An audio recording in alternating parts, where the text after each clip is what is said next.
അല്ല ചേട്ടാ, അപ്പൊ നോർമലി തിയേറ്ററുകളിൽ ഇപ്പോൾ ഇതെന്ന് പറഞ്ഞാൽ ഓവർ മാസ് പടങ്ങൾ അല്ലെങ്കിൽ കോമഡി പടങ്ങൾ, ത്രില്ലർ ജോണേഴ്സ് ഒക്കെയാണ് ഇറങ്ങിക്കൊണ്ടിരിക്കുന്നത്. അപ്പോൾ ശരിക്കും ഡ്രാമ സീരീസിലുള്ള പടങ്ങൾ മിസ് ചെയ്തുകൊണ്ടിരിക്കുകയാണ്. നാരായണയുടെ 3 പേർക്ക് അതിൽ മാറ്റമാകും.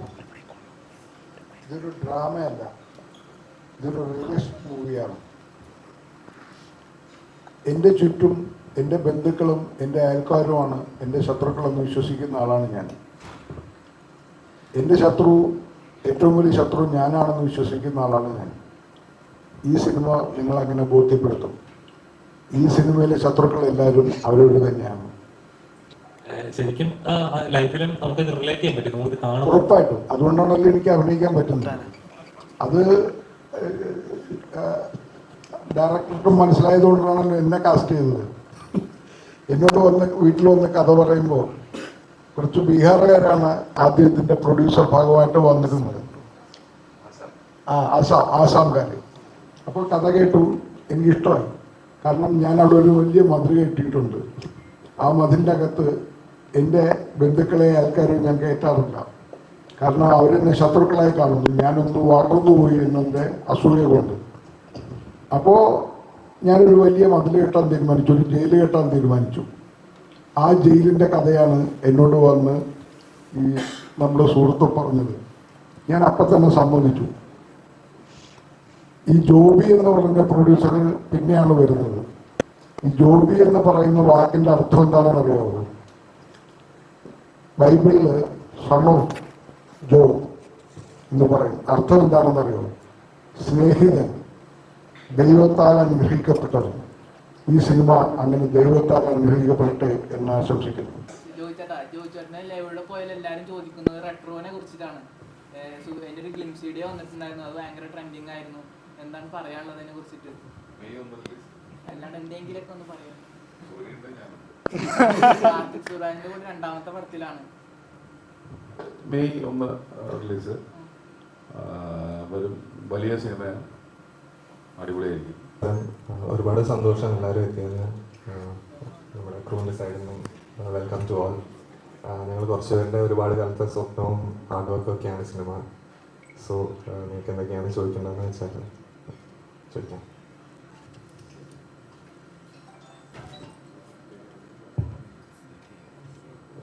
നമസ്കാരം.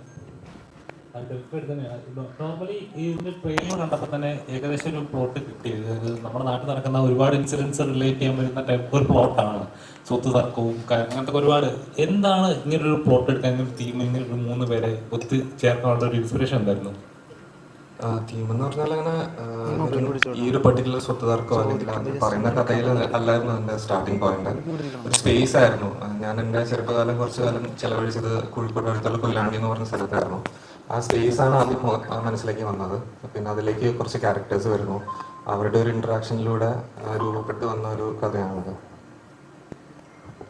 ജോയി ചേട്ടാ, ഇപ്പം നല്ല രീതിയിൽ നമ്മളൊരു നല്ല ആക്ഷൻ കണ്ടിട്ടുണ്ട്, വില്ലൻ രീതിയിൽ കണ്ടിട്ടുണ്ട്. ഒരു പക്ക സീരീസ് ആയിട്ട് ഒരു ഡ്രാമാറ്റിക് മോഡിലുള്ള ഒരു കഥാപാത്രമായിട്ട് തോന്നിയ ട്രെയിലർ കണ്ടപ്പോൾ ശരിക്കും എന്താണ് കഥാപാത്രം, എന്താണ്, എങ്ങനെയാണ് ക്യാരക്ടർ സ്വഭാവം, എങ്ങനെയാണ്? നമുക്ക് എല്ലാവർക്കും റിലേറ്റ് ചെയ്യുന്ന, അല്ലെങ്കിൽ നമ്മളുടെ ചുറ്റുപാടുകളിൽ കണ്ടിട്ടുള്ള ആൾക്കാരാണ് ഈ സിനിമയിലെ എല്ലാ കഥാപാത്രങ്ങളും. നമുക്ക് ഭയങ്കരമായിട്ട് റിലേറ്റ് ചെയ്യും. പിന്നെ ശരൺ ഗംഭീര ഡയറക്ടറാണ്. അദ്ദേഹം പഠിച്ച് അത് എന്താ പറയുക, ജിയോ ബേബിയാണ് ഇത് എൻ്റെ അടുത്ത് ആദ്യമായിട്ട് പറയുന്നത്. ഇങ്ങനെ നല്ലൊരു കഥയുണ്ട്, എന്നോടൊന്ന് കേൾക്കണം എന്നൊക്കെ പറഞ്ഞിട്ട്. ഞാൻ പുലിമട എന്നുള്ള സിനിമ ചെയ്യുന്ന സമയത്ത് ശരൺ സംസാരിക്കുകയും അത് കേട്ട സമയത്ത് തന്നെ ധാരണയുണ്ടല്ലോ ഒരു ഡയറക്ടറുടെ ധാരണ. അത് വളരെ കൃത്യതയുള്ള ആളാണ് ശരൺ. അതുപോലെ തന്നെ ഞാൻ സിനിമയുടെ ഫസ്റ്റ് കട്ട് കണ്ടതുമാണ്. അപ്പം നല്ല രസമായിട്ടുള്ള സിനിമയാണ്. ഏറ്റവും പ്രധാനം അത് നമുക്ക് മനസ്സിലാവും സിനിമ നമ്മുടെ അടുത്തുള്ള ആൾക്കാരാണല്ലോ എന്നുള്ളത്. ഇപ്പം അലഞ്ചേട്ടൻ്റെ ആയാലും സുരാജിൻ്റെ ആയാലും ഈ പേഴ്സണലി തോമസും ഗാർഗിയും എല്ലാം. ഇപ്പം ഞങ്ങൾ പോയി കാപ്പി പിടിച്ചുകൊണ്ടിരിക്കുമ്പോൾ ഒരാളുടെ അവിടെ നിന്ന് പറഞ്ഞുകൊണ്ടിരുന്ന മുഴുവൻ ഇതേ കാര്യങ്ങളാണ്, ഓരോ സീനെ കുറിച്ചിട്ടൊക്കെയാണ്. അതാണ് നമുക്ക് കിട്ടുന്ന ഏറ്റവും വലിയ സന്തോഷം. ആ കഥ കേട്ടപ്പോൾ എന്തായിരുന്നോ തോന്നിയത് അതുപോലെ അതിൽ ഭംഗിയായിട്ട് ചെയ്യാൻ ശരണിന് പറ്റി. വെറുതെ പറയുന്നല്ല, ഞാൻ നല്ല സിനിമ കലക്കം പടം. Congratulation seven. അല്ല ചേട്ടാ, അപ്പൊ നോർമലി തിയേറ്ററുകളിൽ ഇപ്പോൾ ഇതെന്ന് പറഞ്ഞാൽ ഓവർ മാസ് പടങ്ങൾ അല്ലെങ്കിൽ കോമഡി പടങ്ങൾ, ത്രില്ലർ ജോണേഴ്സ് ഒക്കെയാണ് ഇറങ്ങിക്കൊണ്ടിരിക്കുന്നത്. ഇപ്പോൾ ശരിക്കും ഡ്രാമ സീരീസിലുള്ള പടങ്ങൾ മിസ് ചെയ്തുകൊണ്ടിരിക്കുകയാണ്. നാരായണയുടെ 3 മക്കൾ അതിൽ മാറ്റമാകും. ഇതൊരു ഡ്രാമയല്ല, ഇതൊരു റിയലിസ്റ്റ് മൂവിയാണ്. എൻ്റെ ചുറ്റും എൻ്റെ ബന്ധുക്കളും എൻ്റെ അയൽക്കാരുമാണ് എൻ്റെ ശത്രുക്കളെന്ന് വിശ്വസിക്കുന്ന ആളാണ് ഞാൻ. എൻ്റെ ശത്രു, ഏറ്റവും വലിയ ശത്രു ഞാനാണെന്ന് വിശ്വസിക്കുന്ന ആളാണ് ഞാൻ. ഈ സിനിമ നിങ്ങളങ്ങനെ ബോധ്യപ്പെടുത്തും. ഈ സിനിമയിലെ ശത്രുക്കൾ എല്ലാവരും അവരവർ തന്നെയാണ്. ശരിക്കും ലൈഫിലും നമുക്ക് റിലേറ്റ് ചെയ്യാൻ പറ്റും, നമുക്ക് കാണും. ഉറപ്പായിട്ടും. അതുകൊണ്ടാണല്ലോ എനിക്ക് അഭിനയിക്കാൻ പറ്റുന്നത്. അത് ഡയറക്ടർക്കും മനസ്സിലായതുകൊണ്ടാണല്ലോ എന്നെ കാസ്റ്റ് ചെയ്തത്. എന്നോട് വീട്ടിൽ വന്ന് കഥ പറയുമ്പോൾ കുറച്ച് ബീഹാറുകാരാണ് ആദ്യം ഇതിൻ്റെ പ്രൊഡ്യൂസർ ഭാഗമായിട്ട് വന്നിരുന്നത്. ആസാംകാർ. അപ്പോൾ കഥ കേട്ടു, എനിക്കിഷ്ടമായി. കാരണം ഞാൻ അവിടെ ഒരു വലിയ മതിൽ കെട്ടിയിട്ടുണ്ട്. ആ മതിലിൻ്റെ അകത്ത് എൻ്റെ ബന്ധുക്കളെ ആൾക്കാരെ ഞാൻ കയറ്റാറില്ല. കാരണം അവരെന്നെ ശത്രുക്കളായി കാണുന്നു. ഞാനൊന്ന് വളർന്നു പോയി എന്നെ അസൂയ കൊണ്ട്. അപ്പോൾ ഞാനൊരു വലിയ മതിൽ കെട്ടാൻ തീരുമാനിച്ചു, ഒരു ജയിൽ കെട്ടാൻ തീരുമാനിച്ചു. ആ ജയിലിൻ്റെ കഥയാണ് എന്നോട് വന്ന് ഈ നമ്മുടെ സുഹൃത്ത് പറഞ്ഞത്. ഞാൻ അപ്പം തന്നെ സമ്മതിച്ചു. ഈ ജോബി എന്ന് പറഞ്ഞ പ്രൊഡ്യൂസർ പിന്നെയാണ് വരുന്നത്. ഈ ജോബി എന്ന് പറയുന്ന വാക്കിൻ്റെ അർത്ഥം എന്താണെന്ന് അറിയാമോ? ബൈബിളിൽ സൺ ഓഫ് ജോബ് എന്ന് പറയും. അർത്ഥം എന്താണെന്ന് അറിയാമോ? സ്നേഹിതൻ, ദൈവത്താൽ അനുഗ്രഹിക്കപ്പെട്ടവൻ. ഈ സിനിമ അങ്ങനെ ദൈവത്താൽ അനുഗ്രഹിക്കപ്പെടട്ടെ എന്ന് ആശംസിക്കുന്നു.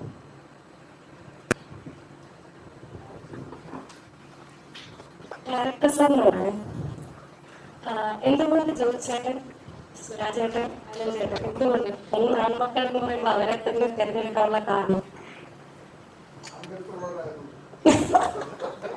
കാസ്റ്റിംഗ് ആണ് ഞാൻ ഉദ്ദേശിച്ചത്.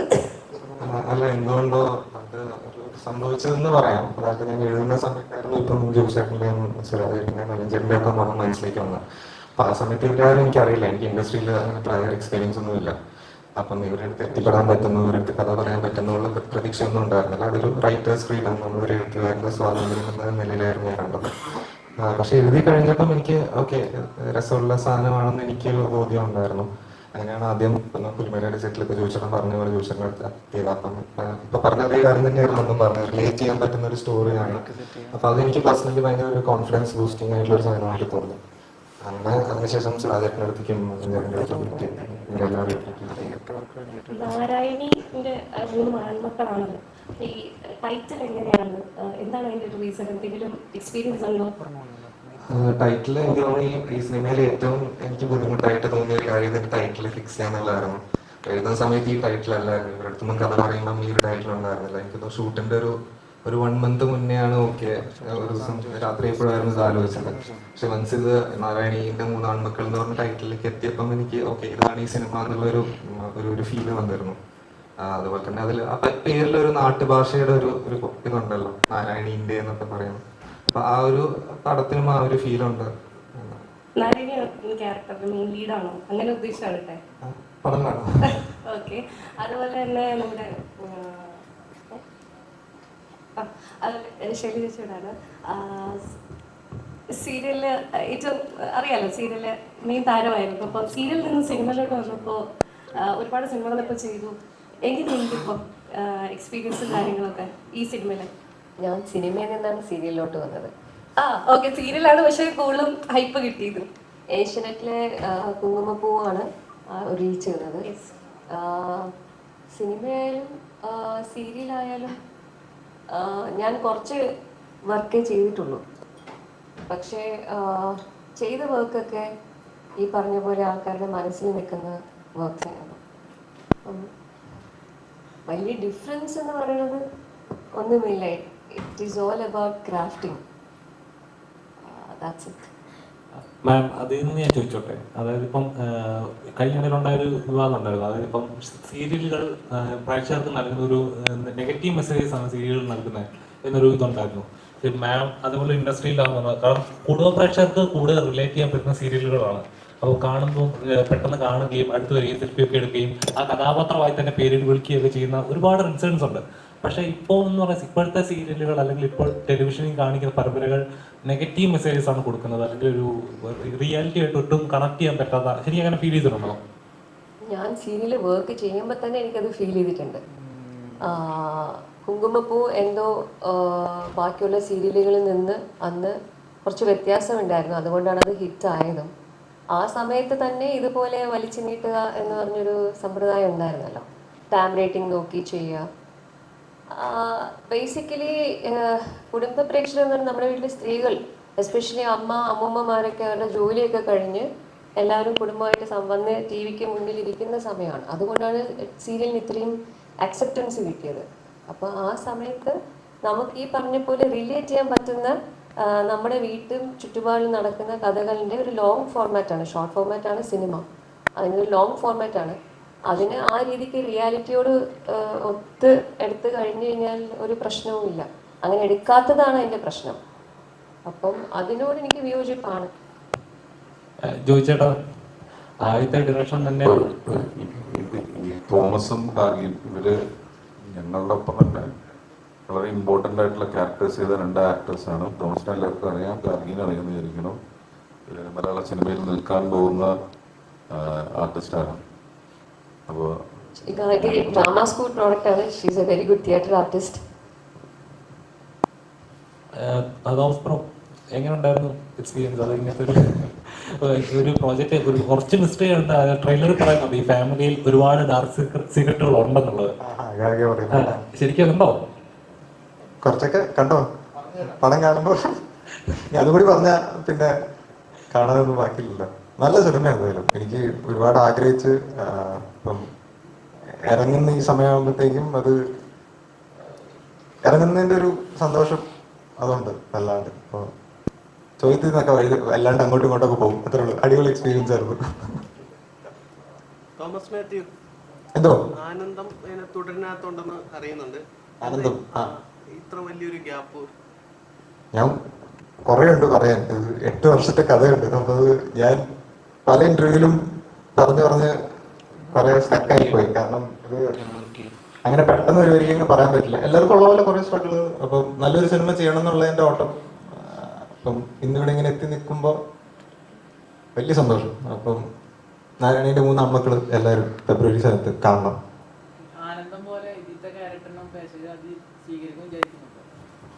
എനിക്ക് ഭയങ്കര ഇഷ്ടമാണ് ഈ ക്യാരക്ടർ.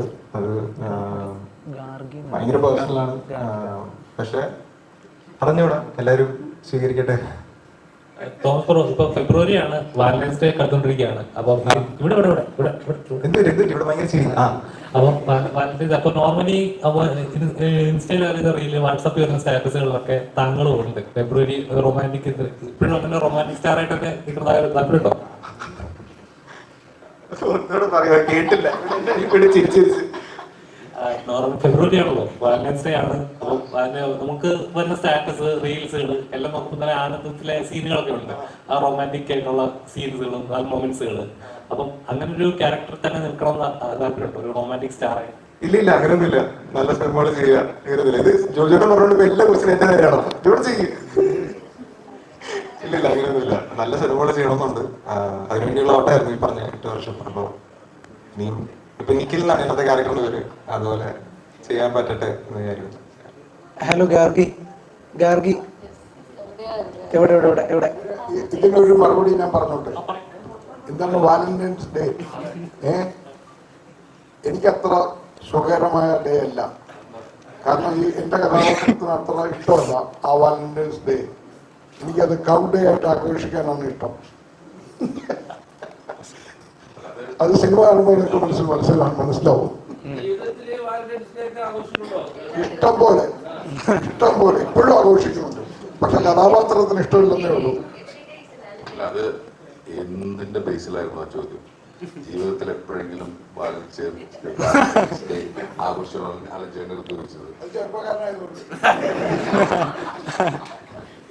ഹലോ ഗാർഗി, ഡ്രാമയിൽ നിന്നാണ് സിനിമയിലേക്ക് വരുന്നതെന്ന് ഇപ്പോൾ ഇൻട്രൊഡക്ഷൻ തന്നായിരുന്നു. അപ്പോൾ എങ്ങനെയാണ് ഈ സിനിമയിലേക്ക് എത്തുന്നത്, ആ ഒരു പ്രോസസ്സ് ഒന്ന് പറയാമോ? ഇതില് ശരണിന്റെ SRFTയിലെ ഷോർട്ട് ഫിലിം ചെയ്തിട്ടുണ്ടായിരുന്നു മുമ്പ്, അതിൽ വർക്ക് ചെയ്തിട്ടുണ്ടായിരുന്നു. അപ്പൊ അങ്ങനെ അത് കഴിഞ്ഞ് നിൽക്കുമ്പോൾ ഈ പടം ചെയ്യാൻ നേരത്തെ ശരൺ എന്നെ വിളിച്ചു. ആ കഥാപാത്രം കേട്ടപ്പോൾ എന്താണ് തോന്നിയത്? ആത്മാർത്ഥമായിട്ട് പറയണമെങ്കിൽ ഒരു 2-3 വർഷം മുമ്പായിട്ട് എനിക്ക് എക്സാക്ട്ലി ഓർമ്മയില്ല. എക്സാക്ട്ലി ഓർമ്മയില്ല എന്ന് പറഞ്ഞു. ബട്ട് ഇഷ്ടപ്പെട്ടതുകൊണ്ടാണല്ലോ പിന്നെ ചെയ്യുന്നത്. തീർച്ചയായിട്ടും. So I like this character. ചെയ്തത് എനിക്ക് ഇഷ്ടപ്പെട്ടു. And it was very easy to work with Sharan. ഈ പോസ്റ്റർ കണ്ടപ്പോൾ തോന്നിയതാണോ എന്നറിയില്ല, തോമസും ഗാർഗിയുമാണ് ഈ സിനിമയെ ലീഡ് ചെയ്യുന്നത് എന്ന് തോന്നുന്നുണ്ട്. എല്ലാവരും ഇപ്പോൾ ജോജു ജോർജ്, സുരാജ് വെഞ്ഞാറമൂട്, അലൻസിയർ ലോപ്പസ് എന്നുള്ള രീതിയിൽ നിൽക്കുമ്പോൾ തന്നെ നിങ്ങൾ രണ്ടുപേരും ഈ സിനിമയിലെ വളരെ നിർണായകമായ ഒരു ഭാഗം കൈകാര്യം ചെയ്യുന്നു തോന്നുന്നുണ്ട്. ആ സംശയം ശരിയാണോ? ഇതിൽ ഒരു ഫാമിലി ആണല്ലോ. ഫാമിലിയിൽ എല്ലാവർക്കും അവരവരുടെ റോൾ പ്ലേ ചെയ്യാനില്ലേ. അപ്പോൾ അങ്ങനെ ഒരു കുടുംബത്തിൽ എല്ലാവരും ഇമ്പോർട്ടൻ്റ് ആണ് എന്നുള്ള രീതിയിൽ ഞങ്ങളും ആ കുടുംബത്തിന്റെ ഭാഗമാണല്ലോ. അതെ അതെ. ഡാർക്ക് സീക്രട്ട് എന്നുള്ളൊരു വാക്ക് തന്നെ ചോദിച്ചേട്ടാ, ആദ്യത്തെ ഡയറക്ഷൻ തന്നെ സൂപ്പർ ഹിറ്റ് അടിച്ചിരിക്കുകയാണ്. അപ്പോൾ എന്നാണ് ഇനി അടുത്ത സംരംഭം? ആളുകൾ കാത്തിരിക്കുകയാണ്. ഉണ്ടാവും, ചെയ്യണം. ഉടനെ പ്രതീക്ഷിക്കാല്ലേ? എന്നെ നായകനായിട്ടാണ് വിളിക്കുന്നത്. അലൻസിയറിനെ ഒരു മാസ് ഫൈറ്റ് ഒക്കെ നമുക്ക് പ്രതീക്ഷിക്കാം. അലഞ്ചേട്ടന് ഇഷ്ടപ്പെട്ട പടം, കണ്ടോ പടം?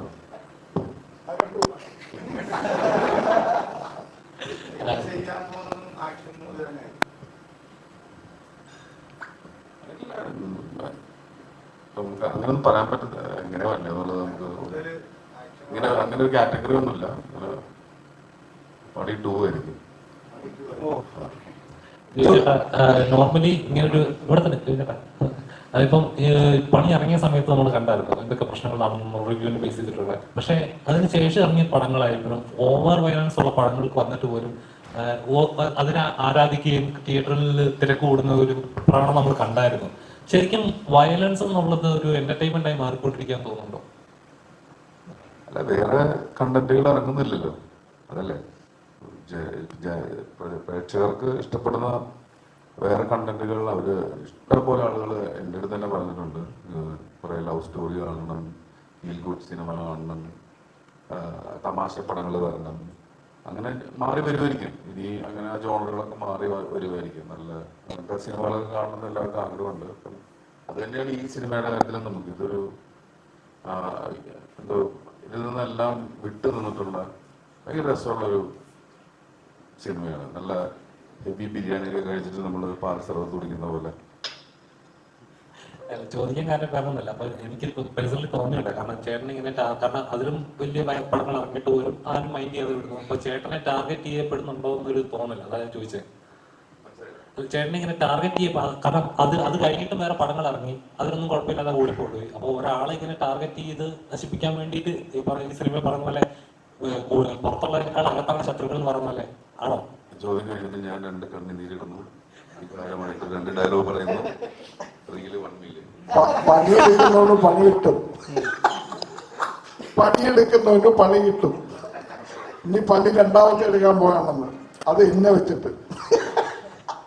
ജോജിച്ചേട്ടാ ഇവിടെ ജോജിച്ചേട്ടാ, അതായത് ഒരു നല്ല നടനാവണമെങ്കിലേ സിനിമയുടെ പിന്നാമ്പുറവും അറിഞ്ഞിരിക്കണം എന്നൊരു സന്ദേശമാണ് ജോജി ചേട്ടന്റെ ഒരു വളർച്ചയിൽ എനിക്ക് പേഴ്സണലി തോന്നുന്നത്. അല്ല ഞാൻ പറഞ്ഞത് ആ വന്ന വഴിയാണ്. അതായത് ഒരു ജൂനിയർ ആർട്ടിസ്റ്റ് എല്ലാ അർത്ഥത്തിലും നല്ലോണം വേർപ്പൊഴുക്കി തന്നെയാണ് ഇവിടെ വരെ എത്തി നിൽക്കുന്നത്. ഇപ്പൊ കൂടി ഞാൻ ശ്രദ്ധിച്ചു ഡയറക്ടറിനെ അപ്രിഷിയേറ്റ് ചെയ്യുന്നത്. അതായത് എല്ലാവരും ചോദ്യങ്ങൾ ജോജി ചേട്ടനോട് പോകുമ്പോൾ നല്ലൊരു വർക്കാണ് ഇവൻ ചെയ്തിരിക്കുന്നത് ഒരു ഡയറക്ടർ പോയിന്റ് ഓഫ് വ്യൂ ഇതില്. അപ്പൊ പണ്ട് മുതൽ ഇങ്ങനെയാണോ? അതായത് ഒരു സംവിധായകന്റെ കലയാണ് സിനിമ എന്ന് പൂർണ്ണമായി വിശ്വസിക്കുന്ന ഒരാളാണോ? 100% അങ്ങനെയാണല്ലോ. സംവിധായകന്റെ കല തന്നെയാണ് സിനിമ. അത് തർക്കമില്ലാത്ത കാര്യം, ഞാൻ പറയണതല്ല, അതാണ് അതിന്റെ സത്യം. അതെ. അപ്പോ ഈ സിനിമയിൽ, നാരായണന്റെ മൂന്നാം നൂറ്റാണ്ടുള്ള സിനിമയില് നല്ല എണ്ണം പറഞ്ഞ 2 നടന്മാര് ഒപ്പം കട്ടയായിട്ടുണ്ട്. അലൻസിയർ ലോപ്പസ് എന്നുള്ള നടനും സുരാജ് വെഞ്ഞാറമ്മൂടും. അപ്പോൾ നിങ്ങളുടെ ഒരു കോമ്പിനേഷൻ ആണ് ഈ സിനിമയുടെ ഏറ്റവും വലിയ ഹൈലൈറ്റ്. അപ്പോൾ ഇവരൊപ്പം വർക്ക് ചെയ്യുമ്പോൾ മത്സരം ഉണ്ടായിരുന്നോ? നിങ്ങൾ എങ്ങനെയാണ് ഒരു ഗിവ് ആൻഡ് ടേക്ക് നടത്തിയിരുന്നത്?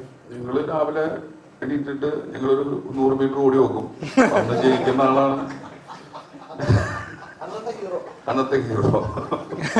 ഒന്നുമില്ല, ഞങ്ങളെല്ലാവരും, ഞാൻ സുരാജായാലും ചേട്ടനായാലും നമ്മൾ പറയേണ്ട കാര്യമില്ല. ഇപ്പം നിങ്ങൾ തന്നെ പറഞ്ഞു, എണ്ണം പറഞ്ഞ് നടന്നായിരുന്നു.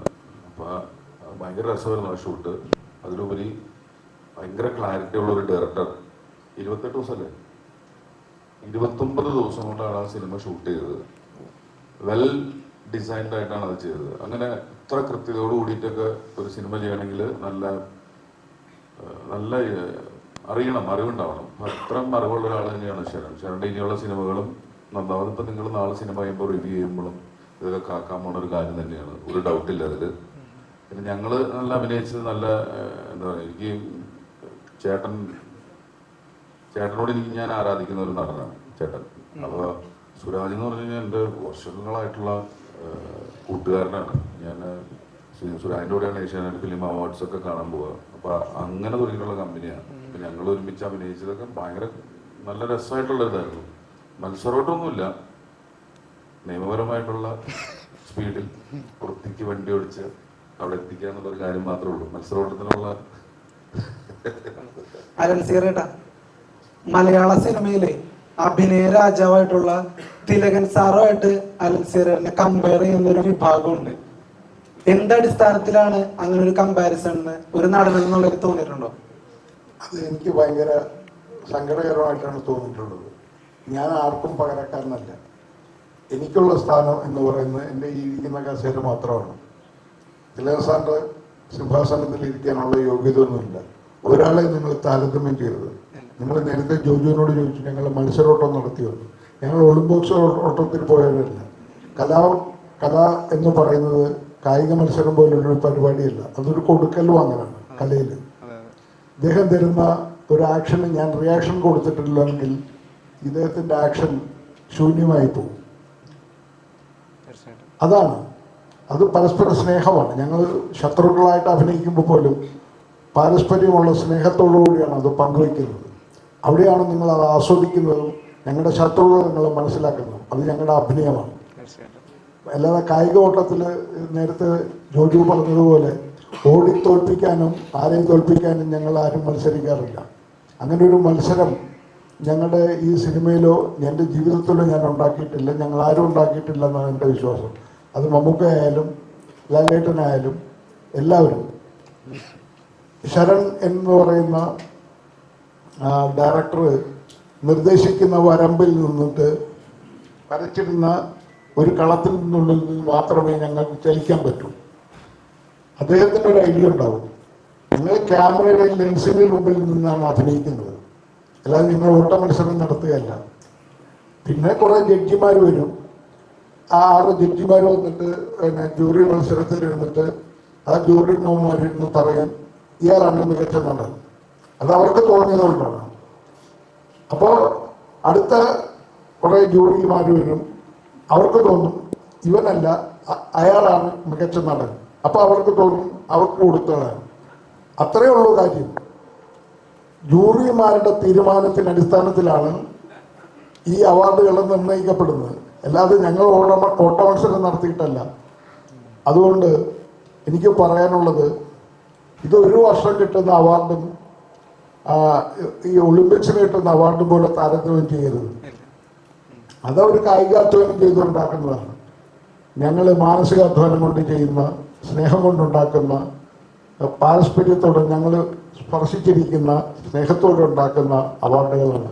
അതാണ് ഞങ്ങളുടെ സ്നേഹം. രാഹുലേട്ടാ,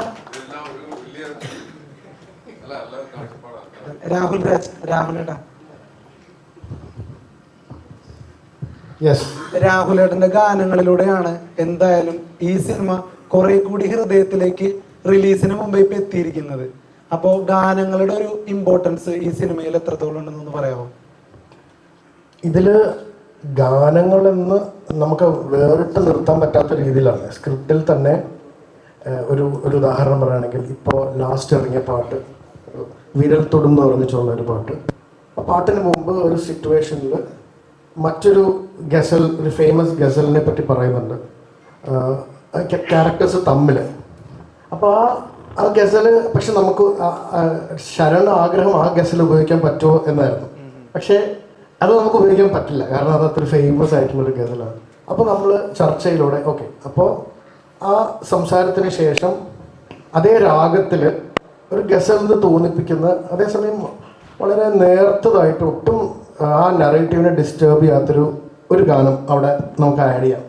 അങ്ങനെയാണ് ഇതിലെ പ്രോസസ്സ്. ഓരോ പാട്ടും കയറി ഇറങ്ങി വരികയും അത് it's part of the narrative, അല്ലാണ്ട് ഗാനം പ്രത്യേകം. പക്ഷെ നമ്മൾ ഓഫ് കോഴ്സ് നമ്മൾ ഉണ്ടാക്കുമ്പോൾ വി മേക്ക് എ സോങ്, ഒരു സ്റ്റാൻഡ് അലോൺ എൻറ്റിറ്റി പോലെ ഉണ്ടാക്കി. പക്ഷെ എന്നാലും ഈ സ്ക്രിപ്റ്റിൽ തന്നെ എൻ്റെ ഫസ്റ്റ് നറേഷനിൽ തന്നെ പാട്ടുകൾ ഇന്ന രീതിയിലൊരു സാധനം ഇവിടെ ഉണ്ടാവും, അത് കൃത്യമായിട്ട് അടയാളപ്പെടുത്തിയിട്ടുണ്ടായിരുന്നു. അപ്പോൾ ഈ പറഞ്ഞ ആദ്യമായിട്ട് ശരൺ എൻ്റെ അടുത്ത് എത്തുന്നത് ഇതുപോലെ ജിയോ ബേബിയുടെ കറുത്ത കൈകൾ തന്നെയാണ് അതിന് പിന്നിൽ. ജിയോ ബേബിയുടെ ഡിക്സൺ ചേട്ടൻ രണ്ടുപേരും കൂടെയാണ് ഇങ്ങനെ ഒരു പയ്യനുണ്ട്, ഒരു ഭയങ്കര സംഭവമാണ്. കോളേജിലൊക്കെ വലിയ റാങ്കൊക്കെ മേടിച്ചിട്ട് റാങ്ക് ഉണ്ടാവും. അപ്പോൾ കഥ കേൾക്കണം എന്ന് പറഞ്ഞിട്ട് വന്നത്. അപ്പോൾ ഇതുപോലെ ആ ഫസ്റ്റ് നറേഷനിൽ തന്നെ he had a entire idea of the whole movie. അപ്പം ഞാൻ ചോദിച്ചു, ഇത്രയും ഈ പറയുന്ന ആളുകളൊക്കെ ഈ സിനിമയിൽ ഉണ്ടാവും ഒരുമിച്ച്? അപ്പം എല്ലാം ഓക്കെയാണ്, എല്ലാവരും ഈ സ്ക്രിപ്റ്റ് കേട്ടിട്ട് അവരുടെ ക്യാരക്ടേഴ്സിൻ്റെ ഈച്ച് ക്യാരക്ടർ എന്ത് ചെയ്യണം എന്നുള്ളതിനെ പറ്റി ഉറപ്പുണ്ടായ രീതിയിലാണ് അവർ ഇതാകുന്നത്. അല്ലാണ്ട് nobody is A star here, everybody is A character. അപ്പോൾ അത് ഈ അതിൻ്റെ സംഗീതവും അതിലൊരു കഥാപാത്രം തന്നെയാണ്. ആ നറേറ്റീവിന് മുന്നോട്ട് നിൽക്കുന്ന, അല്ലെങ്കിൽ ഇപ്പോൾ ഈ പറഞ്ഞ പ്രധാന കഥാപാത്രങ്ങൾ ഇവരുടെ ആണോ എന്നൊക്കെ ചോദിച്ചാൽ ഓരോ ക്യാരക്ടറിനെയും അടയാളപ്പെടുത്തുന്ന പോലെ തന്നെ സംഗീതം സ്കോറിൻ്റെ ഒരു സാധനമാണെങ്കിൽ, സ്വഭാവമാണെങ്കിൽ, when the characters speak let them speak. അവിടെ നമ്മൾ ഓൾറെഡി നല്ല മലയാള ഭാഷയിൽ അവർ സംസാരിക്കുന്നുണ്ട്, എന്താ പറയേണ്ടതെന്നുള്ളത് കൃത്യമായി പറയുന്നുണ്ട്. അവിടെ നമ്മൾ ഇനി മ്യൂസിക് ഇട്ട് ഭയങ്കരമായിട്ട് അതിനെ അടയാളപ്പെടുത്താതെ when the characters speak let them speak. And അതിനുശേഷമുള്ള അവരുടെ റെസ്പോൺസിനാണ് ഒരുപക്ഷെ സംഗീതം വരേണ്ടത്. അങ്ങനെയൊക്കെയുള്ളൊരു നല്ലൊരു എന്നെ സംബന്ധിച്ചോളം കുറേ കമേഴ്ഷ്യൽ സിനിമകൾ ചെയ്തുകൊണ്ടിരിക്കുന്നതിൻ്റെ ഇടയിൽ ഇങ്ങനൊരു ഇത് definitely it's A commercially viable movie itself. പക്ഷേ ഒരു നല്ല സിനിമ ചെയ്തു എന്നുള്ളൊരു സമാധാനം. പണ്ട് എനിക്ക് ഇതേ സമാധാനം കിട്ടിയത് ഋതു എന്ന് പറഞ്ഞൊരു സിനിമ ചെയ്ത സമയത്ത് ഇങ്ങനൊരു എനിക്കൊരു വാവ് മൊമെന്റ് ഉണ്ടായിട്ടുണ്ട്. അതുപോലെ തന്നെ ഒരു ഈക്വലി വാവ് മൊമെന്റ് എന്ന് വേണമെങ്കിൽ പറയാം. Thank you Sharan. ഡയറക്ടറിനോടാണ് അതെ, ഞാനൊരു ആർട്ടിക്കിൾ വായിച്ചിരുന്നു, അതിനകത്ത് ജോയിച്ചേട്ടൻ സ്പീച്ച്ലെസ് ആക്കിയിരുന്നു എന്ന് ഞാൻ വായിച്ചിരുന്നു. ഒരു സീൻ കഴിഞ്ഞ് എല്ലാവരും മിണ്ടാതെയായി, അത്രയ്ക്ക് performance. So this is your first movie, so how was the experience ജോയിച്ചേട്ടൻ? ആർട്ടിക്കിളിൽ പറഞ്ഞ കാര്യം തന്നെയായിരുന്നു, പടത്തിന്റെ സെക്കൻഡ് ഹാഫിൽ വരുന്നൊരു സീനായിരുന്നു. എനിക്ക് ഒരുപാട് ടെൻഷൻ ഉണ്ടായിരുന്നു എങ്ങനെ വരും, കാരണം ഞാൻ എഴുതുമ്പോഴും ഭയങ്കര എഫേർട്ട് എടുത്ത് എഴുതിയൊരു സീനായിരുന്നു. എല്ലാവർക്കും അറിയാം, നമ്മുടെ ഈ സീൻ ഷൂട്ട് ചെയ്യുന്ന ദിവസത്തേക്ക് എല്ലാവരും നോക്കിയിരിക്കുകയായിരുന്നു. അപ്പോൾ സീൻ എന്താണെന്ന് ഒബ്വിയസ്ലി പറയാൻ പറ്റില്ല. ജസ്റ്റ് ഷൂട്ട് ചെയ്ത് കഴിഞ്ഞ് ഞാൻ കട്ട് പറഞ്ഞു. അപ്പം ആസ് എ ഡയറക്ടർ എനിക്ക് വല്ലാതെ അപ്രീഷിയേറ്റ് ചെയ്യണമെന്നുണ്ട്, പക്ഷെ സെറ്റ് ഫുൾ സൈലൻസ് ആണ്. എനിക്കൊരു ക്ലാപ്പ് അടിക്കാൻ പോലും അവിടെ ആ ഒരു സൈലൻസ് ബ്രേക്ക് ചെയ്യരുത് എന്നുള്ള ഒരു ഫീലായിരുന്നു. പക്ഷെ എല്ലാവരുടെ മുഖത്തും ആ ഒരു നമ്മളൊരു ഭയങ്കര സാറ്റിസ്ഫൈഡ് ആയിട്ടുള്ള ഒരു മൊമെന്റ് ഉണ്ടാവും. അത് എല്ലാവരും, അത് ആസ് എ ഡയറക്ടർ എൻ്റെ മാത്രമല്ല, സ്കൂളിലുള്ള എല്ലാവരുടെയും ലിറ്ററലി നമ്മൾ സ്പീച്ച്ലെസ് ആയിരുന്നു. ഇപ്പോഴും കഴിഞ്ഞ ദിവസം കൂടെ നമ്മുടെ ഒരു ക്രൂ മെമ്പർ എന്നെ വിളിച്ചപ്പോൾ പറഞ്ഞു അത് കാണണം, അന്നത്തെ ആ ഒരു ഇത് റിലീവ് ചെയ്യണം എന്നൊക്കെ ഇങ്ങനെ പറഞ്ഞു.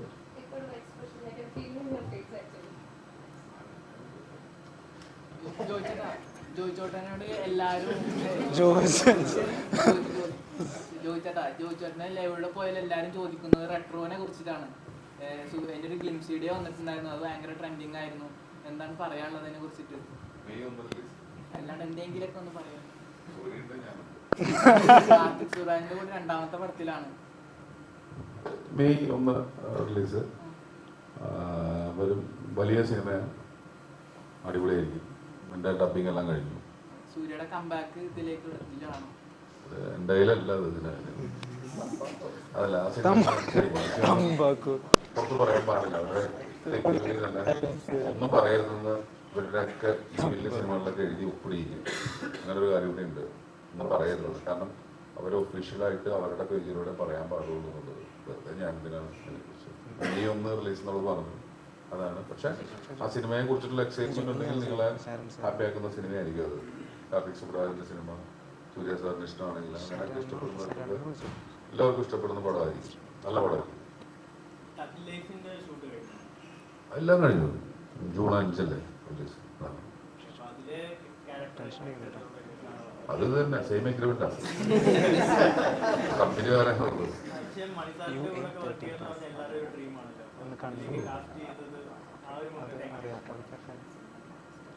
ഭയങ്കര ഭാഗ്യല്ലേ, ഒന്നും ആലോചിച്ചല്ലേ. അതൊക്കെ എനിക്ക് കിട്ടിയതെൻ്റെ ജീവിതത്തിലെ വലിയ ഭാഗ്യം. അവരുടെ കൂടെയൊക്കെ ഇരിക്കാൻ പറ്റിയതും വർക്ക് ചെയ്യാൻ പറ്റിയതും.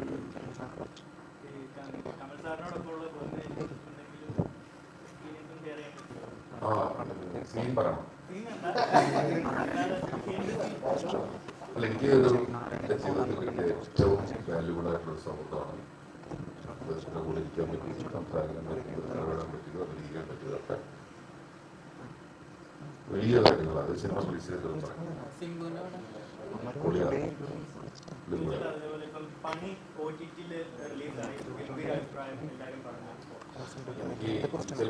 ഞാൻ ഇരിക്കുന്നത് നാരായണീൻ്റെ മക്കളുടെ കൂടെയാണ്. അപ്പൊ എനിക്ക് സത്യം പറഞ്ഞ ഈ സിനിമയെ കുറിച്ച് തന്നെ സംസാരിക്കാം. കാരണം ഞാൻ ഇവരെല്ലാവരും അതിനുവേണ്ടി വന്നതുകൊണ്ട് നമുക്ക് അത് കഴിയുമ്പോൾ പണി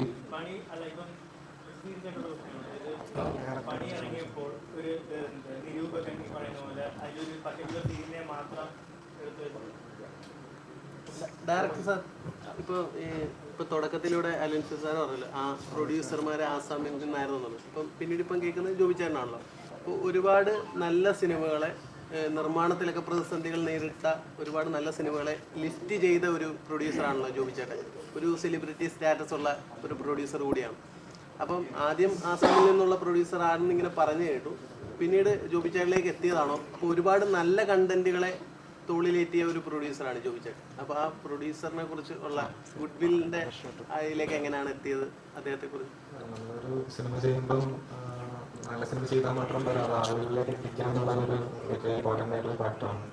അപ്പോൾ അങ്ങനെ നോക്കുമ്പോൾ ഗുഡ് വില്ല് പോലുള്ള ഒരു പ്രൊഡക്ഷൻ ഹൗസ് അവരുടെ ഒരു എന്താ പറയുക അവരാണ് ആൾക്കാരിലേക്ക് എത്തിക്കേണ്ടത്. അപ്പം അത് ഞാൻ ഭയങ്കര ലക്കിയായിട്ട് ഫീൽ ചെയ്യുന്നത്. ഗുഡ് വില്ല് പോലെ ഇപ്പം അവരുടെ പുസ്തകങ്ങൾ അറിയാലോ, അല്ലെങ്കിൽ അതിന് മുമ്പ് കാര്യങ്ങളെല്ലാം റോമാലും പുസ്തകങ്ങളും ഒക്കെ വളരെ കമേഴ്ഷ്യലിയും ആൾക്കാരുടെ അടുത്ത് എത്തിയ സിനിമകളാണല്ലോ. ജോസഫിന്റെ കൂടെയും ജൂബിലിന്റെ കൂടെയും പറഞ്ഞു എത്തിയത് അവരുടെ എത്തിയതൊരു വലിയൊരായിട്ടാണ് ഞാൻ കൺസിഡർ ചെയ്യുന്നത്. ഇപ്പോൾ നമ്മൾ ജോബി ചേട്ടൻ പടം ചെയ്യുന്നത് നമ്മളിപ്പോൾ കണ്ടിട്ടുണ്ട്. അത് പ്രോപ്പർ അദ്ദേഹത്തിന് എളുപ്പം വരില്ല എന്നുറപ്പുള്ള സിനിമകളിലോട്ടാണ് അത്രയും ധാരണകളോട് ബിസിനസ് ചെയ്ത പ്രൊഡക്ഷൻ ഹൗസാണ് എന്ന് എനിക്ക് തോന്നിയിട്ടുണ്ട്. കാരണം കഴിഞ്ഞ പടങ്ങളെല്ലാം അങ്ങനെയാണ്. അപ്പോൾ ജോബി ചേട്ടന് ഈ ഒരു സിനിമ കണ്ട് ഇഷ്ടപ്പെട്ട് അത് ഞാൻ ചെയ്യാമെന്ന് തീരുമാനിക്കുന്നതിൽ വളരെ എന്താ പറയുക, എനിക്കത് പേഴ്സണലി വളരെ സന്തോഷം തോന്നിയിട്ടുണ്ട്. കാരണം കിഷ്കിന്ധാനന്ദം എന്നുള്ള സിനിമ അറിയുമ്പോൾ ഞാൻ ജോബി ചേട്ടനോട് പറഞ്ഞത് സിനിമ ഇൻഡസ്ട്രിക്ക് ഗുണം ചെയ്യുന്ന അല്ലെങ്കിൽ നമുക്ക് കുറേ പേർക്ക് എന്താ പറയുക പഠിക്കാൻ പറ്റുന്ന രീതിയിലുള്ള നല്ല കുറേ പടങ്ങൾ പ്രൊമോട്ട് ചെയ്യാനായിട്ട് കുറച്ച് പ്രൊഡ്യൂസേഴ്സ് ഉണ്ടായത് നല്ലതാണ്. അല്ലെങ്കിൽ ഒരു കാറ്റഗറി മാത്രമായിരുന്നു. ജോബിച്ചേൻ്റെ ഈ ട്രാക്ക് മാറ്റം ഭയങ്കര അടിപൊളിയാണ്. അദ്ദേഹം ഈ പടം എടുത്തുകൊണ്ട് തന്നെ ഈ നിങ്ങൾക്ക് 100% വിശ്വസിക്കാം ആ സിനിമയിൽ എന്തെങ്കിലും ഒരു പരിപാടി ഉണ്ടാകും എന്നുള്ളത്. നമ്മൾ നല്ല പടം പറയുമ്പോൾ പോലും അദ്ദേഹം എടുത്തു എന്നുള്ളത് പറയുമ്പോൾ തന്നെ അതിലൊരു പ്ലാനുണ്ട്. ശരി മാം, ചെയ്യുന്ന കഥാപാത്രങ്ങളായാലും ആളുകളുടെ ഉള്ളിലേക്ക് കൃത്യമായിട്ട് ആ കഥാപാത്രമായി എത്തിക്കാനൊരു കഴിവുണ്ട്. അതിപ്പോൾ ഒരു കലാകാരിയെ സംബന്ധിച്ച ഒരു അംഗീകാരം തന്നെയാണ്. മാനേജ് കഥാപാത്രം എല്ലാം അതുപോലെ തന്നെയാണ്. പക്ഷേ ഈ പറഞ്ഞ പോലെ മിന്നൂരിലെ കഥാപാത്രം ശരി, അതിനുശേഷം വാൻസക്കറിലെ ഉൽപ്പന്നങ്ങളുടെ കഥാപാത്രം നല്ല നല്ല റെസ്പോൺസുകളുണ്ട്. പക്ഷേ നമ്മൾ വിചാരിക്കും നല്ല കഥാപാത്രങ്ങൾ കിട്ടി മുന്നോട്ട് പോകുമ്പോൾ ഈ കരിയർ ഇനി സെറ്റ് കഥാപാത്രങ്ങൾക്ക് വരുമെന്നുള്ളത്. ശരിക്കും മലയാളത്തിൽ നമ്മൾ ഓപ്പോസിറ്റ് നടക്കുന്നത്. നാരായണനും 3 മക്കളുടെ കഥാപാത്രം എത്രത്തോളം ഡീപ്പാണ്, എത്രത്തോളം ലെവലിലേക്ക് എത്തും. പ്രേക്ഷകർ എന്നെ കണ്ടിട്ട് പറയണം എത്രത്തോളം എത്തുന്നത്. നമ്മുടെയൊക്കെ ഹോപ്പ് എന്ന് പറയുന്നത് മാക്സിമം പ്രേക്ഷകർ ഇതിനെ ഏറ്റെടുക്കുക എന്നുള്ളതാണ്. ഒരു കഥാപാത്രം ചെയ്യുമ്പോഴും അങ്ങനെ തന്നെയാണ്. 100% സിൻസിയറിറ്റി അതിന് നമ്മുടെ ലൈഫ് കൊടുക്കുകയല്ലേ, ജീവൻ കൊടുക്കുകയാണ്. അപ്പം അത് അതിൻ്റെ 100% കൊടുത്തു എന്ന് തന്നെയാണ് എൻ്റെ ഒരു വിശ്വാസം. അതിന് നിങ്ങളത് എങ്ങനെയാണ് അതിനെ അക്സെപ്റ്റ് ചെയ്യുന്നത്? തമിഴിലൊക്കെ മാസമായിട്ട് കഥാപാത്രങ്ങളായാലും അടിപൊളിയായിട്ടുള്ള ഇങ്ങനൊരു കഥാപാത്രം ആരും എക്സ്പെക്ട് ചെയ്യുന്നില്ല. മലയാളത്തിലേക്ക് വരുമ്പോൾ ഈ സെന്റി അങ്ങനത്തെ ഇമോഷണൽ കഥാപാത്രങ്ങൾ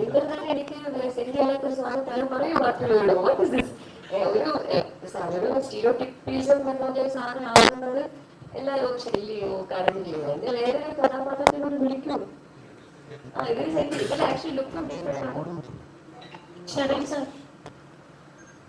സിനിമയുടെ പോസ്റ്ററിൽ UA13+ എന്ന് കണ്ടിരുന്നു. അപ്പൊ എന്തുകൊണ്ടാണ് UA13+? അല്ലെ എന്താണ് ഇത് അറിയാത്തവർക്ക് വേണ്ടിയിട്ടൊന്നും ഒരു സർട്ടിഫിക്കേഷന്റെ കാറ്റഗറീസ് ആണല്ലോ. പാരന്റൽ ഗൈഡൻസോട് കാണേണ്ട സിനിമകളാണ്. എന്ന് പറഞ്ഞാൽ പാരന്റൽ ഗൈഡൻസ് ഇല്ലാതെ എല്ലാവർക്കും കാണാൻ പറ്റും. പിന്നെയുള്ള ആ കാറ്റഗറീസിലാണ് വരുന്നത്. അല്ലാതെ എന്തെങ്കിലും ഒരു മനസ്സിലായല്ലോ. അല്ല അതല്ല എന്തെങ്കിലും ഒരു സ്പെഷ്യലായിട്ട് അങ്ങനെ ഒരു കണ്ടന്റ് ഉണ്ട്. ഇത്തരം ഒരു സിനിമ കാണുമ്പോൾ അങ്ങനെ ഒരു ക്ലാസിഫിക്കേഷൻ വന്നത് തന്നെ അത് ആ സിനിമയുടെ ഉള്ളിലൊരു ഡയറക്ടർ നിങ്ങൾക്ക് ഒരു സർപ്രൈസ് ഒളിപ്പിച്ച് വെച്ചിട്ടുണ്ട്. ഭയങ്കര രസമുള്ളൊരു ഫ്രഷ് ആയിട്ടുള്ളൊരു പ്ലാൻ ആ പടത്തിലുണ്ട്. നാരായണന്റെ 3 ആൺമക്കൾ എന്ന് പറയുമ്പോൾ പോലും ആ സിനിമയുമായി ബന്ധപ്പെട്ട് അതെ USP എന്ന് പറയുന്നത് ഇദ്ദേഹം അതാ പറഞ്ഞത് ഇദ്ദേഹം നല്ല ഡയറക്ടറാണ്, നല്ല റൈറ്ററാണ്. അപ്പോൾ നിങ്ങൾ കണ്ടാസ്വദിക്കേണ്ട ഒരു കാര്യമാണ്. ഈ മൂവിയുടെ ഒരു ഓവറോൾ ജോണർ നോക്കുമ്പോൾ ഒരു ഫീൽ ഗുഡ് കേൾക്കുന്നുണ്ട്. അപ്പോൾ താങ്കൾ ഒരു ഡയറക്ടർ എന്ന നിലയിൽ താങ്കൾ ഇതിനു മുമ്പ് പല സിനിമകളിൽ റെഫറൻസ് എടുത്തിട്ടുണ്ടാവും. ലൈക്ക് അപ്പോൾ അങ്ങനെ നമുക്കൊരു റെഫറൻസ് എടുത്ത സിനിമകൾ നമ്മളെ കൺവിൻസ് ചെയ്ത സിനിമ ലൈക്ക് മലയാള പഴയ സിനിമകൾ കുറേ ഉണ്ടാവുമല്ലോ. അപ്പോൾ അത് ഏതാണ് താങ്കൾ ഈ ഒരു നാരായണിയുടെ 3 ആൺമക്കളിലേക്ക് എത്താൻ തോന്നിച്ച സിനിമകൾ ഏതായിരിക്കും? ലൈക്ക് ഇപ്പം ഇത് അതിൻ്റെ ഇതാണെന്നല്ല ഞാൻ പറയുന്നത്, ബട്ട് എന്തായിരിക്കും കൺവിൻസ് ചെയ്തത് ഈ മൂവിയാണ് എനിക്ക് ഏറ്റവും കൺവിൻസ്ഡ് ആയത് ഇതിലേക്ക് എത്താൻ എന്ന് തോന്നിയത് ഈ മൂവി ഉണ്ടോ? ഇല്ല, അങ്ങനെ ഒരു മൂവിയില്ല. ഇറ്റ്സ് യുവർ ഓൺ ലൈക്ക് ഇത് സ്വന്തമായിട്ടുള്ള ഒരു പുതിയ സംഭവമാണ്. ഇപ്പം ജോയിച്ചേട്ടൻ പറഞ്ഞ ബിരിയാണി കഴിച്ചിട്ട് ഒരു നല്ലൊരു പാൽ സർബത്ത് കുടിക്കുന്ന എഫക്റ്റ് കിട്ടുന്ന സാധനം അല്ല, അത് രണ്ടും 2 ചോദ്യമായിരുന്നു. അപ്പൊ പുതിയതായിട്ടുള്ള ഒരു സാധനങ്ങളുള്ള അവകാശവാദമൊന്നുമില്ല. പക്ഷെ അറ്റ് ദ സെയിം ടൈം അങ്ങനെ ഒരു ഫിലിമിനെ ബേസ് ചെയ്തിട്ട് അല്ലെങ്കിൽ ഇത് കണ്ടതുകൊണ്ടാണ് ഇത് വന്നതെന്നല്ല.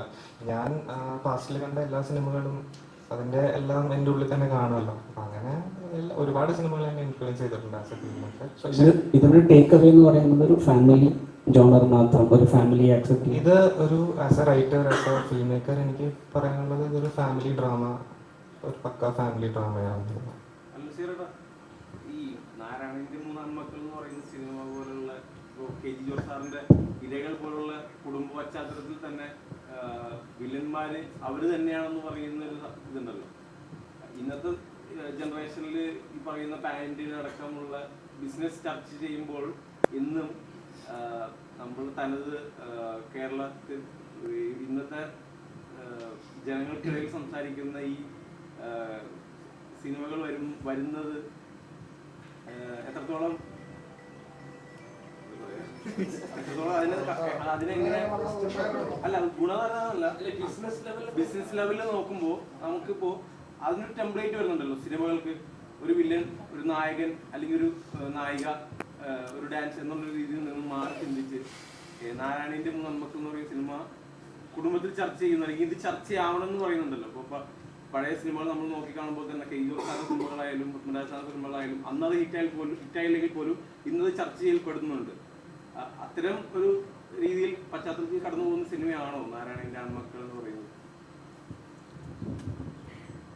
ഒരു സംശയമില്ല. ഒരു ആർട്ടിസ്റ്റ് എന്നുള്ള രീതിയിൽ, ഒരു കലാകാരൻ എന്നുള്ള രീതിയിൽ എനിക്ക് ഉറപ്പായിട്ടും പറയാൻ പറ്റും, നിങ്ങൾ നേരത്തെ വിശേഷിപ്പിച്ച ജോർജ് സാറിൻ്റെയും അടൂർ സാറിൻ്റെയും പത്മനാഭ സാറിൻ്റെയും പരമ സാറിൻ്റെയും സിനിമ പോലെ കാലാതീതമായിരിക്കും നാരായണീൻ്റെ ആൺമക്കൾ. ഒരു സംശയമില്ല. അത് ശരണ ദൈവം കൊടുത്ത ഭാഗ്യമാണ്. അങ്ങനെ ഉണ്ടാവണം. നശിച്ചു പോകേണ്ടത് നശിച്ചു പോകും, പുഷ്പിക്കേണ്ടത് പുഷ്പിക്കും, ഒരു സംശയമില്ല.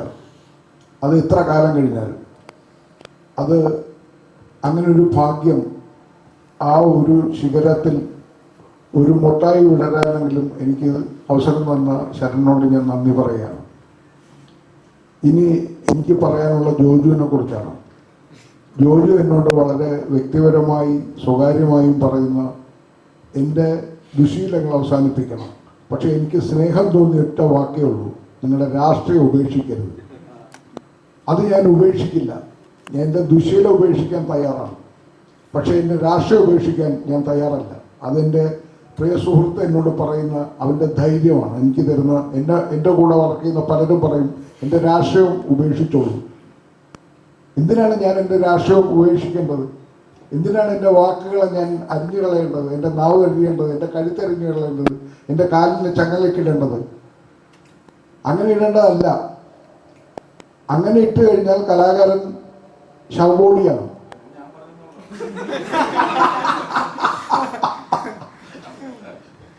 ആദ്യം പറഞ്ഞതൊക്കെ നിങ്ങൾ പറഞ്ഞത്, ബാക്കി ഞാൻ പറഞ്ഞതാ.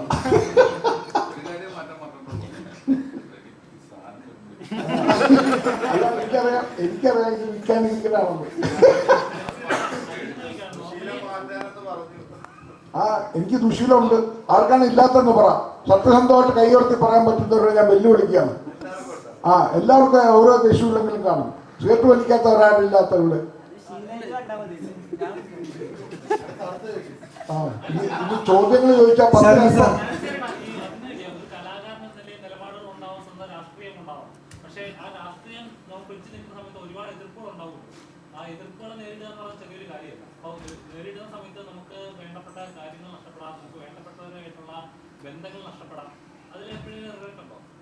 ഞാൻ ഏറ്റവും ഇഷ്ടപ്പെടുന്ന ബൈബിളിൽ സ്നാപകയോഹന്നാനാണ്.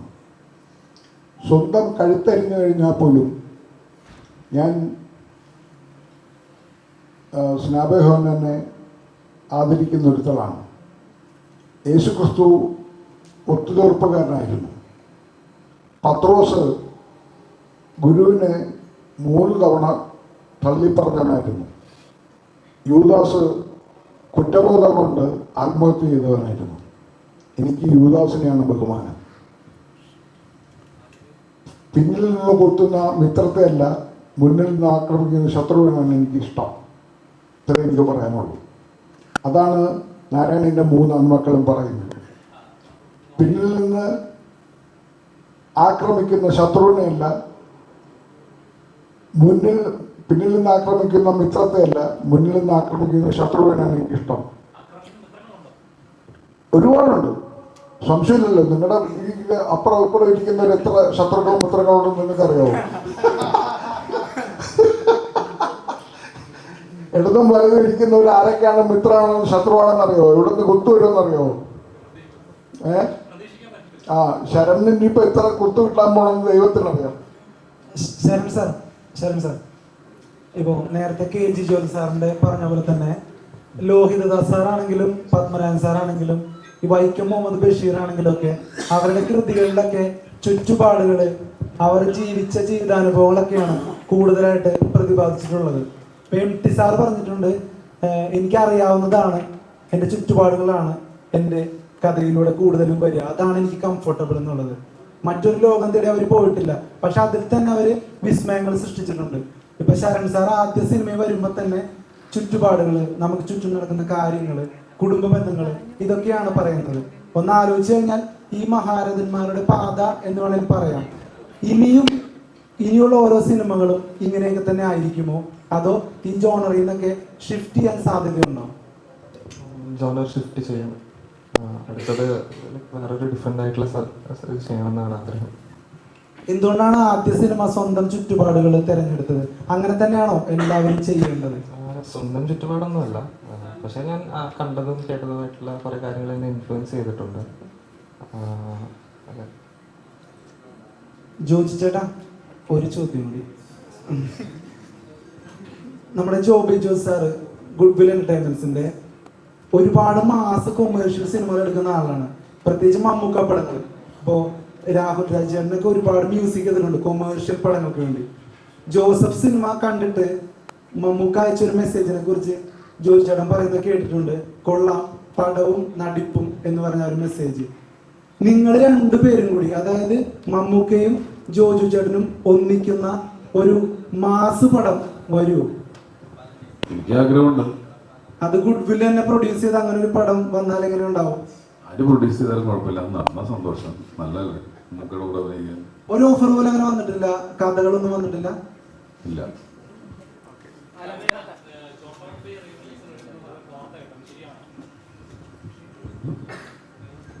ശരിയായാൽ മതിയായിരുന്നു, കാരണം ഞാനും അത് കാത്തിരിക്കുകയാണ്. അത് പക്ഷെ എനിക്ക് തോന്നുന്നു രാജുചേട്ടൻ്റെ മകൻ അങ്ങനത്തെ ഒരു കാര്യം ഷെയർ ചെയ്തിട്ടുണ്ടെന്നാണ് എനിക്ക് അറിവ് കിട്ടിയത്.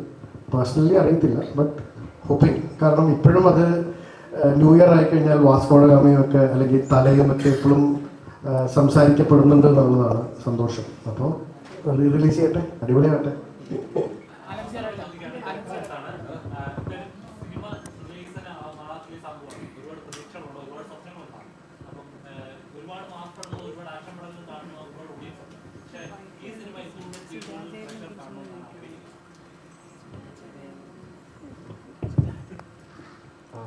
ഇത് നമ്മൾ ആദ്യം തൊട്ടേ പറഞ്ഞ മാതിരി എല്ലാവർക്കും റിലേറ്റ് ചെയ്യാൻ പറ്റുന്ന ഒരു കഥയാണ്.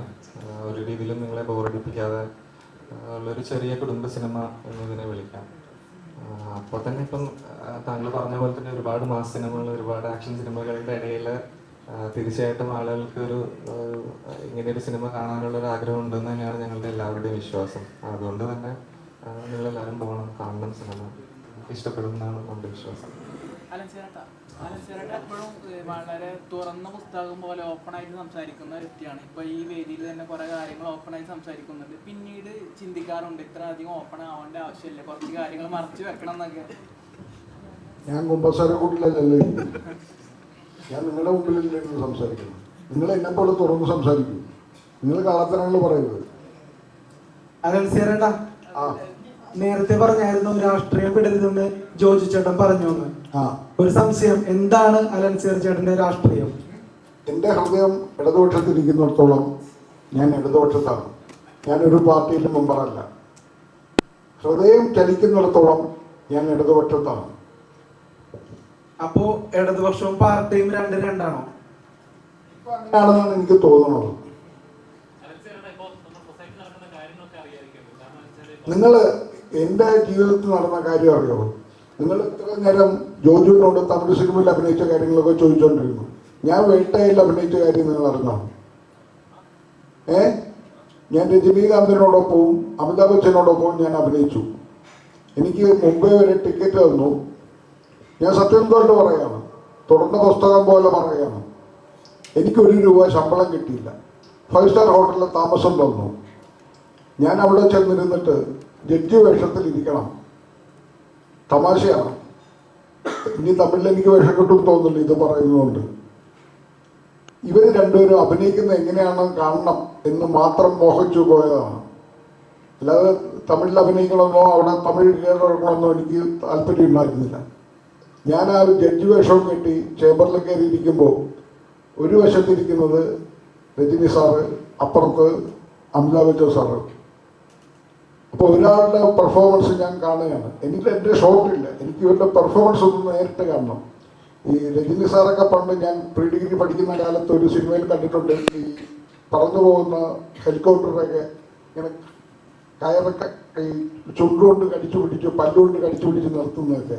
അപ്പോൾ ഇയാൾ എങ്ങനെയാണ് പെർഫോം ചെയ്യുന്നതെന്ന് കാണണമെന്ന് തോന്നിയിട്ടാണ് ഞാൻ ആ സിനിമയ്ക്ക് ഡേറ്റ് കൊടുത്തത്. ഒറ്റ ദിവസം ഒരു ഷൂട്ടുള്ളൂ. അപ്പോൾ ഇദ്ദേഹം പെർഫോം ചെയ്തു. അദ്ദേഹം ഒരു സ്റ്റൈലിസ്റ്റ് ആക്ടിങ്, അദ്ദേഹത്തിൻ്റെ ബോഡി ലാംഗ്വേജ് കൊണ്ട് അദ്ദേഹം പെർഫോം ചെയ്തിട്ട് ഇറങ്ങി കോർട്ടിൻ്റെ അതിൽ നിന്ന് പുറത്തേക്ക് പോകും. പിന്നെ അടുത്ത ആളുടെ പെർഫോമൻസാണ് ഒരു സിംഹം ഗർജിക്കുന്ന പോലെയുള്ള അമിതാഭ് ബച്ചൻ്റെ ശബ്ദം. ജഡ്ജി ഞെട്ടി. അപ്പൊ എനിക്ക് മനസ്സിലായി ഇവരോടൊപ്പം പിടിച്ചിരിക്കാൻ എനിക്ക് പറ്റില്ല. കാരണം എനിക്ക് ഇത്രയും സ്റ്റൈലിഷ് റൈറ്റിംഗും അറിയില്ല, ഇത്രയും ഗാംഭീര്യമുള്ള ശബ്ദവുമില്ല. നമ്മളിങ്ങനെ ഈ ദിലീഷ് പോത്തൻ്റെ കൂടെയും ശരണിൻ്റെ കൂടെയും രാജീവ് രവിയോടൊക്കെ മര്യാദയ്ക്ക് അഭിനയിച്ച് നടന്നാൽ മതി. ഇവർക്ക് രണ്ടുപേർക്കും അഭിനയം അറിഞ്ഞുകൂടാത്തുള്ള കാര്യം അപ്പോഴാണ് എനിക്ക് മനസ്സിലായത്. ഇത് നിങ്ങൾക്ക് നാളെ നല്ല വാർത്തയാണ്. എന്താ അപ്പനില് മോശമാണോ? ഇത് ചതുരത്തിൽ മോശമാണോ? നിങ്ങൾ നാരായണന്റെ മക്കൾ കണ്ടു നോക്കൂ.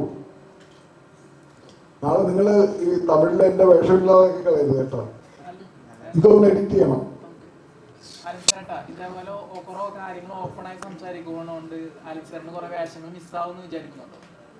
എനിക്ക് കിട്ടേണ്ട എനിക്ക് കിട്ടും. ഞാൻ ചോദിച്ചു വാങ്ങിക്കേണ്ടത് ചോദിക്കും. ആ പണി കിട്ടാനുള്ള പണി കിട്ടും.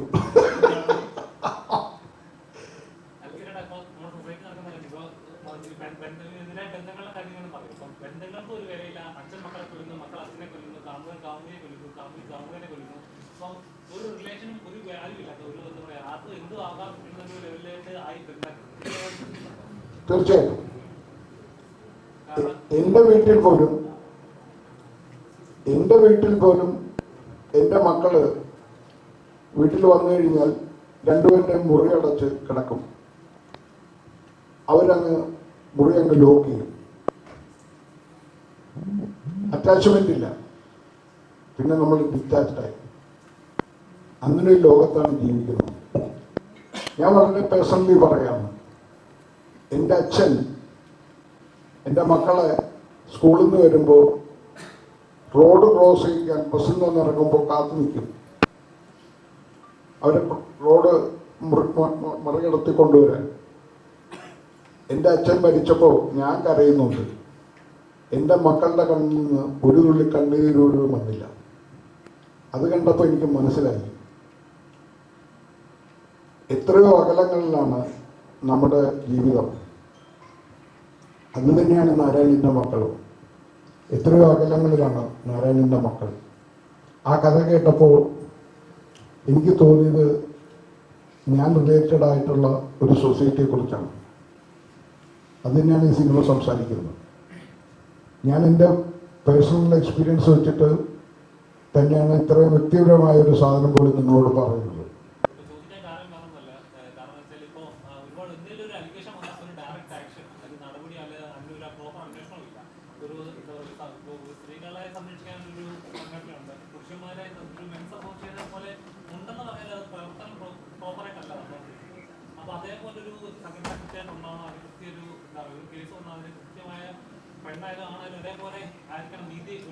എല്ലാവർക്കും തുല്യ നീതി വേണം. ഞങ്ങളുടെ നാട്ടില് പെണ്ണുങ്ങൾക്കാണ് ഭൂമിയിലെ അവകാശം. എന്തുകൊണ്ട് ആണുങ്ങൾക്ക് അവകാശമില്ല? ആണും പെണ്ണും ഉണ്ടെങ്കിൽ ഭൂമിയിൽ പുഷ്പങ്ങൾ വിരിയൂ. ആകാശത്തു നിന്ന് മഴ പെയ്താൽ ഭൂമിയിൽ പിന്നെ ഉറവിടത മാറും, മരുഭൂമി ഇല്ലാതാവും. അമ്മ ഭൂമിയാണെങ്കിൽ അച്ഛൻ ആകാശത്തിലെ മഴമേഘമാണ്. അപ്പോൾ തുല്യനീതി വേണം എന്ന് തന്നെയാണ് എൻ്റെ അഭിപ്രായം. അതിനെനിക്ക് യാതൊരു സങ്കോചവുമില്ല അത് പറയുന്നതിനകത്ത്.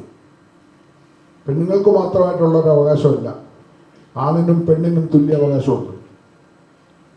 ആണിനും മാത്രമായിട്ട് അവകാശം എന്നല്ല ഞാൻ പറയുന്നത്, ആണിനും പെണ്ണിനും തുല്യ അവകാശമുണ്ട്. അത് ഈ സിനിമ സംസാരിക്കും നിങ്ങളോട്.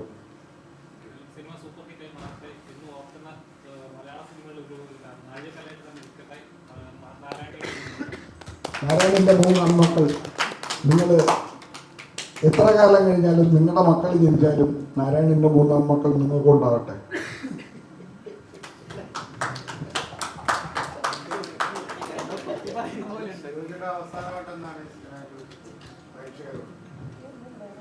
ഇപ്പോൾ കണ്ടുകൊണ്ടിരിക്കുന്ന ജോണർ സിനിമകളിൽ നിന്ന് വ്യത്യാസമായിട്ടൊരു സിനിമയാണ്. അതിലൊപ്പം തന്നെ നല്ല ശരൺ ഒരാൾ സിനിമ സ്വപ്നം കണ്ട് അതിനുവേണ്ടി സഞ്ചരിച്ച് പഠിച്ച് റിസർച്ച് ചെയ്ത് അതിനുവേണ്ടി പ്രിപ്പയറായിട്ട് വന്നൊരു പണം ചെയ്യുകയാണ്. അത് എല്ലാവരും അങ്ങനെ തന്നെയാണ്. പക്ഷെ ഇദ്ദേഹം അതിന് വേണ്ടിയിട്ട് എടുത്തുള്ള ഒരു എക്സ്ട്രാ എഫേർട്ട് ഉണ്ട്. അപ്പോൾ ഇങ്ങനൊരു പടം ഇപ്പോൾ ഒരു ആവശ്യമായിട്ട് എനിക്കും തോന്നുന്നുണ്ട്. കാരണം നമ്മൾ ഇപ്പം വയലൻസ് സിനിമകളും അങ്ങനെയൊക്കെയാണ്. അപ്പോൾ പ്രേക്ഷകർ തന്നെ എന്നോട് തന്നെ പറയാറുണ്ട്, നിങ്ങൾ കുറച്ച് പ്രേമിക്കണ പടം അഭിനയിക്കൂ, അങ്ങനെ പടങ്ങൾ വരണമെന്ന് നമുക്കും ചെയ്യാൻ പറ്റാം. അപ്പോൾ ഈ പടം ഇപ്പോൾ വരുന്നതിൽ വളരെ സന്തോഷമുണ്ട്. തീർച്ചയായിട്ടും പ്രേക്ഷകരെ തൃപ്തിപ്പെടുത്തുന്ന സിനിമയായിരിക്കും, ഒരു സംശയമില്ല.